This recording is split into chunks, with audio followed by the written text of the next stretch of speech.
প্রিয় দর্শক, আপনাদের সবাইকে স্বাগত জানাচ্ছি বাংলা ভিশনের পর্দায়। সাথে আছি আমি নুসহাত সাও।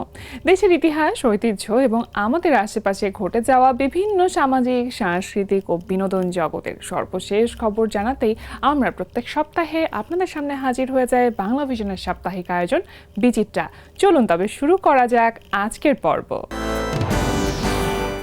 পঞ্চগীতি কবির গানে স্বদেশ চেতনা শীর্ষক গ্রন্থের মোড়ক উন্মোচন অনুষ্ঠানের আয়োজন করে সঙ্গীত সংগঠন সুরবিহার।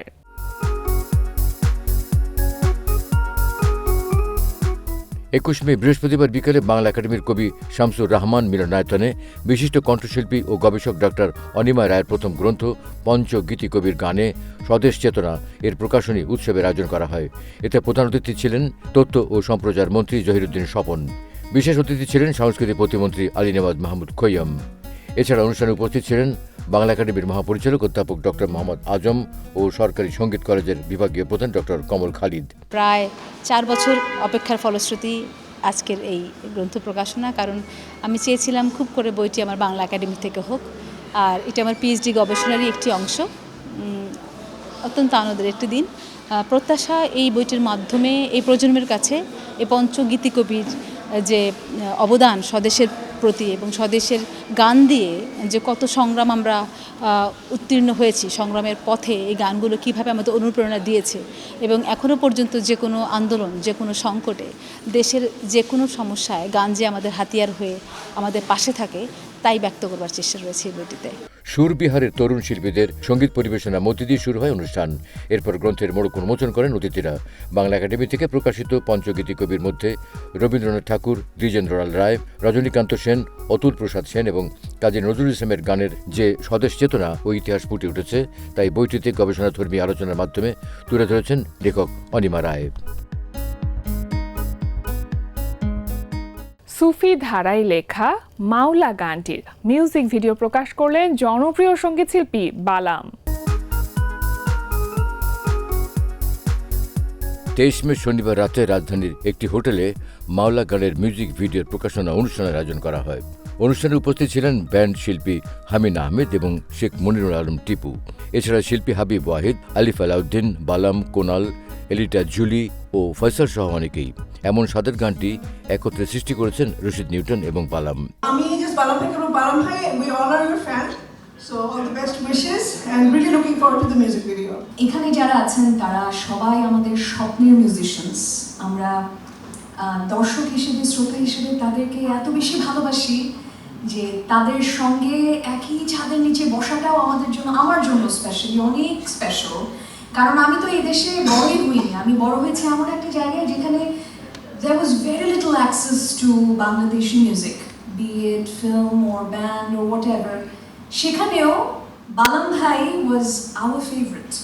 এক মুঠো রোদ্দুর হোক বা যে গানগুলোই হোক, he was our favorite, he was my favorite. বালাম ভাই অসম্ভব হার্ড ওয়ার্কিং একজন মানুষ, এটা আমি কেমনে বুঝতে পেরেছি অনেক অনেক বছর আগে। উনি ওই সময় উনি কিন্তু হি ওয়াজ অলসো টিচার, উনি গিটার বাজানো শেখাতেন এবং ওই পাড়ার মানে পান্থপথ এবং কলাবাগান পাড়ার প্রচুর এরকম ইয়াং ছেলেরা, তারা কিন্তু মানে বালাম ভাইয়ের বাসার বাইরে বসে থাকতো এবং ওখানে একজন ছিল আমার ছোট ভাই এমিল, যে এখন শূন্য ব্যান্ডের, এবং সেই আমাকে বলেছিল জানো এটা এরকম একজন আছে, ওর নাম বালাম এবং উনি গিটার শেখায়। আমার সাথে বালাম ভাইয়ের সম্পর্কটা এমন ছিল, আমি যখন চিটাগং থেকে ঢাকায় আসি মিউজিক করতে, আমাকে কেউ চিনতো না এবং কেউ কাজ দিত না, কেউ পাত্তাও দিত না।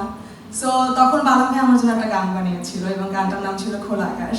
নিজের সৃষ্ট গানের সুর ও সঙ্গীত আয়োজনও করেছেন তিনি। নেপালে পাহাড় ঘেরা অঞ্চলে চিত্রায়িত গানের ভিডিও তৈরি করেছেন তানিম রহমান অংশু। ভিডিও প্রকাশ করার আগে শিল্পী বালাম ও তার গান সম্পর্কে একে একে নিজেদের অভিমত প্রকাশ করেন উপস্থিত অতিথিরা। বালামের ব্যাপারে নতুন করে বলার কিছু নাই, মরফেজে ছিল, শুনছি গান, he was absolutely fantastic singer.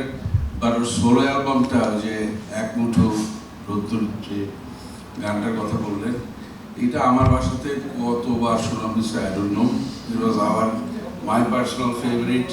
আমার ফ্যামিলির সবাই এই গান শুনতো, গাড়িতেও শুনতাম, যাই হোক।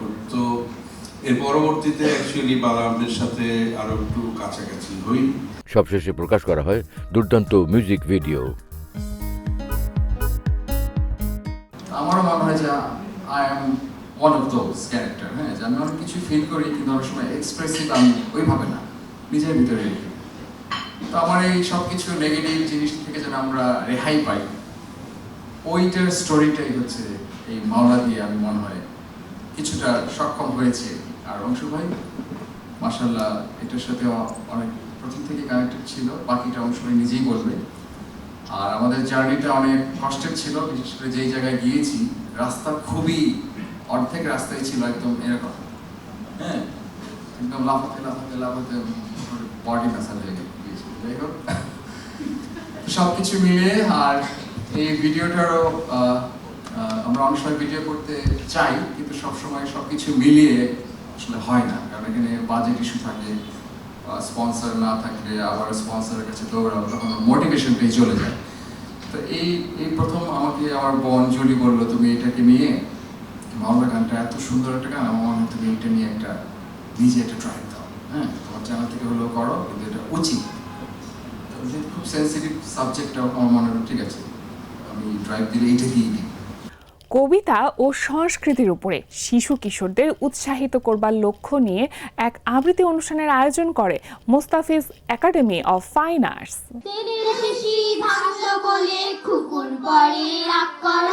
তোমরা যে সব পুরো খোকা ভারত ভেঙে ভাগ করো, তার বেলা ভাঙছো প্রদেশ, ভাঙছো জেলা, জমি জমা ঘর বাড়ি, মাটির আরো ধানের গোলা, কারখানা আর রেলগাড়ি, তার বেলা। শিশু কিশোরদের ভালো মানুষ হওয়ার আহ্বান জানিয়ে আবৃত্তি করলেন বরেণ্য চিত্রশিল্পী মোস্তাফিজুল হক।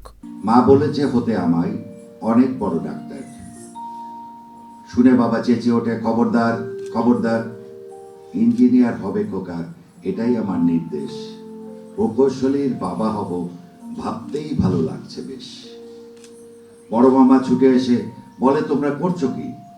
ওর যে মেধা, তাতে হবে বিশ্বসেরা বিজ্ঞানী। 22 মে শুক্রবার সকালে বাংলাদেশ শিল্পকলা একাডেমির স্টুডিও থিয়েটার হলে দেখি বাংলার মুখ শিরোনামে এক আবৃত্তি অনুষ্ঠানের আয়োজন করে আবৃত্তি সংগঠন Mostafiz academy of fine arts. ধান ফুরালো, পান ফুরালো, খাজনার উপায় কি? আর কটা দিন সবুর করো, রসুন বুনেছি, রসুন বুনেছি। আয় আয় চাঁদ মামা টিপ দিয়ে যা, চাঁদের কপালে চাঁদ টিপ দিয়ে যা। তোমরা যেখানে সাধ চলে যাও, আমি এই বাংলার পাড়ে রয়ে যাব। দেখিব কাঁঠাল পাতা ঝরিতেছে ভোরের বাতাসে, দেখিব খয়েরি ডানা শালিখের সন্ধ্যায় হিম হয়ে আসে। ধবল রোমের নিচে তাহার হলুদ ঠ্যাং ঘাসে অন্ধকারে নেচে যায়, একবার দুইবার, তারপর হঠাৎ তাহারে বনের হিজল গাছ ডেকে নিয়ে যায় হৃদয়ের পাশে। আবৃত্তি শিল্পী লিজা চৌধুরীর পরিচালনায় অনুষ্ঠানে আবৃত্তি করেন মোস্তাফিজ একাডেমি অফ ফাইন আর্টসের ক্ষুদে আবৃত্তি শিল্পীরা। আবৃত্তি শেষে কয়েকজন শিক্ষার্থীর হাতে মেডেল ও সার্টিফিকেট তুলে দেন আবৃত্তি শিল্পী নাজবুল হাসান, সাইফিয়া খন্দকার রেখা ও পলি পারভিন। শুধুমাত্র শিল্প চর্চাই নয়, তারা যাতে শুদ্ধ উচ্চারণ, মানবিকতা, মননশীলতা এবং তারা যাতে তাদের মানবিক বোধের একটা পরিশীলিত অনুভূতি হয়, সে ব্যাপারে আমরা চেষ্টা করে আসছি। এছাড়াও তাদের মধ্যে আমরা জীবনমুখী শিক্ষা, বই পড়ার পাশাপাশি আনুষঙ্গিক বই পড়ার প্রচেষ্টা এবং প্রকৃতির সঙ্গে সংযুক্ত থেকে তারা যাতে আমাদের শিল্পাঙ্গনে আরও উন্নত কাজ করতে পারে, এগিয়ে যেতে পারে, সেই প্রচেষ্টা আমরা করছি। বাবার লেখা শেষ গান মেঘলা আকাশের মিউজিক ভিডিও দিয়ে ইউটিউব চ্যানেলের যাত্রা শুরু করলেন জনপ্রিয় সঙ্গীতশিল্পী দিঠি আনোয়ার। মেঘলা আকাশ। উপমহাদেশের প্রখ্যাত গীতিকার গাজী মাজহারুল আনোয়ারের জীবদ্দশায় তার শেষ লেখা গানটি ছিল মেঘলা আকাশ। গানটি সুর ও সঙ্গীত আয়োজন করেছেন সঙ্গীতশিল্পী ও সুরকার অপু আমান। আমি তো গাজী মাজহারুল আনোয়ারের গানই গাইছি এবং সারা জীবন এভাবেই আসলে গাইতে চাই। আমার কণ্ঠে এবং তরুণ প্রজন্মের কণ্ঠে বাবার গানগুলো এভাবেই এনে আমি আমার বাবাকে হাজার হাজার বছর বাঁচিয়ে রাখতে চাই। এটাই আসলে আমাদের মূল উদ্দেশ্য, এবং আমার ভাই, আমার মা, আমরা পরিবার মিলে বাবার সেই কাজগুলোকে, সৃষ্টিগুলোকে সংরক্ষণ করবার চেষ্টা করছি। মেঘলা আকাশের প্রকাশনা নিয়ে 24 মে রবিবার সন্ধ্যায় রাজধানীর তেজগাঁওস্থ ক্রিমসন কাপ সেন্টারে এক অনুষ্ঠানের আয়োজন করা হয়। এই গানটি লেখা হয়েছিল একটা বিশেষ দিনের জন্য। আমাদের 50 ইয়ার্সের জার্নি, 50 বছরের ম্যারেজ অ্যানিভার্সারি আমার ছেলেমেয়েরা অনেক বড় করে করবে, যেহেতু 50 ইয়ার্সের অ্যানিভার্সারি অনেক বড় করে আয়োজন করেছিল এবং হোটেল টোটেল সব কিছুই বুকিং দেওয়া হয়ে গিয়েছিল। এমন সময় 24 তারিখে আমাদের 24 সেপ্টেম্বর 24 তারিখে ম্যারেজ অ্যানিভার্সারি। তখন হঠাৎ করেই গাজী সাহেব বলে উঠলেন, জানো রুনি, আমার না একটা দুঃখ। তাই বললাম যে তোমার আবার কিসের দুঃখ? আল্লাহ তাআলা তো তোমাকে সব সুখ দিয়েছে, সব আশা পূরণ করেছে, এখন কিসের দুঃখ? দুঃখ হলো যে আমি এত হাজার হাজার গান লিখেছি, কেউ কিন্তু কোনো দিন আমাকে একটা গান গাইতে বলে নাই। তাই বললাম, আল্লাহ এটা কোনো ব্যাপার? তুমি চট করে একটা গান লিখে ফেলো, অপু তো আছে, অপু শুরু করে ফেলবে। তো সাথে সাথে 10 মিনিটের মধ্যে গানটা লিখে ফেললো। গানটা লিখে তারপরে ও তো একটা সুর ধরে গান লেখে, তো অপুকে শোনালো, আইডিয়াটা দিয়ে দিল। অপু চমৎকার একটা সুর করলো এই গানটির। তো আমরা দুজনে প্র্যাকটিস করলাম। আমাদের ইচ্ছা ছিল সবাইকে সারপ্রাইজ দিব, আমরা দুজনে ডুয়েট করব, দুজনে মিলে গাবো, সবাইকে একটা সারপ্রাইজ দিব, সেটাই ছিল আমাদের উদ্দেশ্য। Very touchy moment for us as well. আব্বুর সর্বশেষ গানটা আজকে প্রকাশিত হতে যাচ্ছে, এবং আমার বোন দিছি, she is carrying forward the legacy of my father. তার কণ্ঠেই আব্বুর সর্বশেষ গানটা প্রকাশিত হতে যাচ্ছে, যেটা আপনারা সবাই জানেন আব্বু 4 তারিখ আমাদের সবাইকে ছেড়ে চলে যান। আব্বু 2 তারিখে এই গানটি লেখেন, অপু সুর করে এসেই। এই গানটি প্রচণ্ড একটি মিষ্টি গান হয়েছে, প্রচণ্ড টাচি একটি গান হয়েছে। গাজী মাজহারুল আনোয়ারের 50তম বিবাহ বার্ষিকীতে স্ত্রীকে নিয়ে একসঙ্গে গাওয়ার পরিকল্পনা করে লিখেছিলেন মেঘলা আকাশ। গানটিতে কণ্ঠের পাশাপাশি মিউজিক ভিডিওতে মডেল হয়েছেন সঙ্গীতশিল্পী দিথি আনোয়ার ও অপু আমান। শিল্পীর স্মৃতিকে ধরে রাখবার জন্য প্রয়াত ভাস্কর হামিদুজ্জামান খানের স্মরণে গ্যালারি হামিদুজ্জামান শিরোনামে একটি নতুন গ্যালারির উদ্বোধন করা হয়। 22 মে শুক্রবার সকালে রাজধানীর গুলশানে প্রয়াত বরেণ্য ভাস্কর হামিদুজ্জামান খানের স্মরণে গ্যালারি হামিদুজ্জামান শিরোনামে একটি নতুন গ্যালারির উদ্বোধন করা হয়। আজকের এই আয়োজন হচ্ছে হামিদুজ্জামান স্যারের নামে যে গ্যালারিটা হচ্ছে সেটার উদ্বোধন আজকে। এই নতুন একটা আপনার লেকের পাড়ে সুন্দর একটা ভিউ গুলশানে, এখানে প্রথম শুরু হতে যাচ্ছে, এবং সেই উপলক্ষে এখানকার যারা অথরিটি আছে তারা একটা সুন্দর ওয়ার্কশপের আয়োজন করেছে, এবং এই ওয়ার্কশপে বিভিন্ন বয়সের এবং বিভিন্ন মিডিয়ায় যারা কাজ করে তারা সবাই এসছে যে এই ওয়ার্কশপটার থেকে কিছু তারা পেতে পারে। আমরা চাইবো যে এই ধরনের ওয়ার্কশপ আরও হোক এবং আরও এক্সিবিশন হোক, এখানে গেট টুগেদার হোক। আজকে আমাদের পেইন্টার, আন্তর্জাতিক খ্যাতিসম্পন্ন পেইন্টার রঞ্জিত দাস, ওনার ওয়ার্কশপ এই গুলশানে এই প্রথম ওনার ওয়ার্কশপ দিয়ে গ্যালারি শুরু। তা আমি মনে করি এটা খুবই আনন্দের। আর হামিদুজ্জামান গ্যালারি সাকসেসফুল, কারণ উনি তার প্রিয় একজন ভাই ছিলেন। এটার ভবিষ্যৎ হামিদুজ্জামানকে এই গ্যালারি বাঁচিয়ে রাখবে, তার কাজ বিভিন্ন বড় বড় শিল্পীদের কাজ হবে।